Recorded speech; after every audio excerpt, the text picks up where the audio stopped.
Tuhan, bukalah bibirku, agar mulutku memberitakan kemuliaan-Mu. Ya Allah, ingatlah aku sesuai dengan anugerah-Mu. Tuhan, dengarkanlah aku sesuai dengan pertolongan-Mu yang penuh dengan kesetiaan. Kemuliaan bagi Bapa dan Anak dan Roh Kudus, seperti pada permulaan, sekarang dan dari kekal hingga kekal. Amin. Haleluya.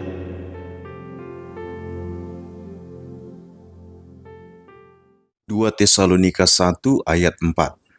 Sehingga dalam jemaat-jemaat Allah kami sendiri bermegah tentang kamu, karena ketabahanmu dan imanmu dalam segala penganiayaan dan penindasan yang kamu derita.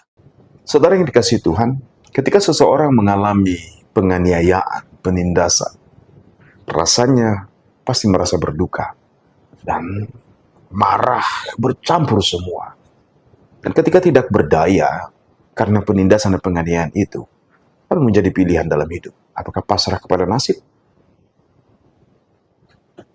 Orang-orang di Tesalonika, mereka dianiaya dan ditindas bukan karena kejahatan atau karena ada yang mau diambil dari mereka, bukan. Tetapi karena mereka adalah orang-orang percaya kepada Kristus dan dianggap sebagai musuh negara. Mereka ditindas. Tetapi mereka tetap tabah dan teguh di dalam Tuhan, teguh dalam imannya. Wow. Kalau orang mungkin berpikir untuk apa mau susah, untuk apa mau menderita. Dan kenapa mau menderita sedemikian parahnya hanya gara-gara Kristus? Saudara kasih Tuhan, inilah sebenarnya rahasia iman kita. Bahwa Kristus menderita sengsara buat kita. Dan dia menyelamatkan dengan mati di kayu salib, tapi bangkit. Bahwa kehidupan sesungguhnya bukanlah karena dinilai dari sakitnya kita, enggak. Tetapi kehidupan yang Tuhan beri. Dan jaminan hidup yang benar-benar hidup adalah dalam Kristus. Nah, saudara kasih Tuhan, gak ada yang mau menderita, benar. Gak ada yang mau susah. Karena ketika kita menderita atau mengalami kesusahan, rasanya memang kita sendiri. Orang yang mengalami penderitaan, dia akan merasa stand alone. Dia merasa sendirian. Dan gak ada yang peduli dengan mereka. Gak ada yang peduli. Kalaupun kita cerita, ya apa yang dipahami. Dan tapi sebenarnya di bagian lain, kita hidup di dalam masyarakat ini, yang dari dulu sampai hari ini, tetap saja suka. Ada yang suka dan sengaja. Mau menindas, mau membuat kesusahan. Terlebih lagi, kalau sekarang istilahnya cancel culture. Budaya meng-cancel. Istilah cancel culture ini sebenarnya dari film di tahun 1991. Nah, tetapi ini terjadi dan dampaknya ternyata besar sekarang ini. Betapa banyak orang nggak tahan akan menderita. Di Korea ada beberapa selebriti yang memilih akhirnya membunuh diri karena apa? Karena tiba-tiba di-cancel segala sesuatunya. Baik di show, baik netizen, dan follower meninggalkan dia. Akhirnya memilih bunuh diri. Cantik, ganteng, selebriti ini. Di Indonesia juga ada korbannya. Di-cancel di sana-sini. Dan paling parahnya, yang rentan untuk di-cancel ternyata orang-orang kecil. Saya pernah melihat tulisan di depan rumah makan, dan tidak semua rumah makan membuat itu. Kalau pesanan sudah dibungkus, jika di-cancel, kami akan menuntut secara hukum. Bapak Ibu, di tengah zaman yang suka belanja online, dan makanan pun diantar kepada kita, yang menjadi korban ketika di-cancel adalah kurir makanan. Driver ojol. Yang mendahulukan uang mereka untuk dapat dan kemudian diantar dan dapat upah dari situ. Tetapi kalau di-cancel, sudah dibungkus, sudah dibayar, di-cancel, wah, yang jadi korban adalah mereka dan mendatangkan kesedihan kepada orang lain. Firman Tuhan hari ini mengajarkan kita hal yang penting, Bapak Ibu, saudara yang kasih Tuhan. Bahwa mari pandang penderitaan orang, nilai dari ketabahannya, keteguhan imannya.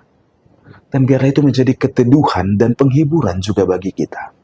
Tanpa harus menilai, makanya jangan melawan pimpinan, jangan melawan atasan, makanya jangan melawan begini. Gak usah membuat nilai seperti itu.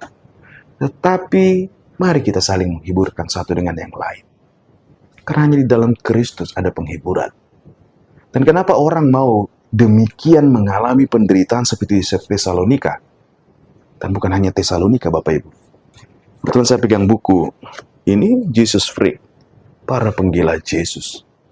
Mereka yang mencintai Yesus, bahkan rela menderita di mana-mana ada yang menjadi korban penganiayaan.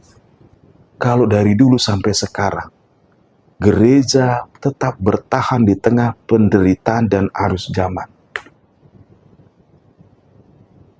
Itu adalah karena kasih Tuhan dan hati yang mau mengasihi Tuhan. Karena yakin penuh di dalam Yesus jaminannya ada bahwa kehidupan sesungguhnya adalah di dalam Tuhan. Oleh karena itu Bapak Ibu Saudara yang kasih Tuhan, di minggu-minggu sengsara Kristus ini, mari menguji hati kita, menjadikan hati kita tempat bertahtanya Yesus Kristus Tuhan kita. Sehingga ketika mengalami penderitaan, kita tetap bisa beriman teguh. Dan ketika kita tahu ada orang yang menderita kesusahan karena imannya, karena kebenaran, kita tidak menjadi masa bodoh, tetapi turut serta menceritakan cerita mereka, supaya berita ini sampai kemana-mana. Karena cenderung orang yang menderita karena kebenaran, gak ada yang mau memberitakan. Di tengah maraknya sekarang pemberitaan palsu dan klaim-klaim kebohongan, klaim manipulasi. Rasul Paulus mengatakan hal ini. Kami menceritakan ketabahanmu, kuatnya imanmu di tengah penganiayaan dan penderitaan. Dan di buku ini ada beberapa kisah dari Indonesia yang menjadi korban penganiayaan dan penindasan. Dan kisahnya ternyata meneduhkan dan meneguhkan iman percaya kita untuk tetap taat dan setia. Oleh itu saudara yang kasih Tuhan, di masa-masa prapaskah atau masa pasion ini, mari selidiki hati, arahkan kembali hati kepada Tuhan.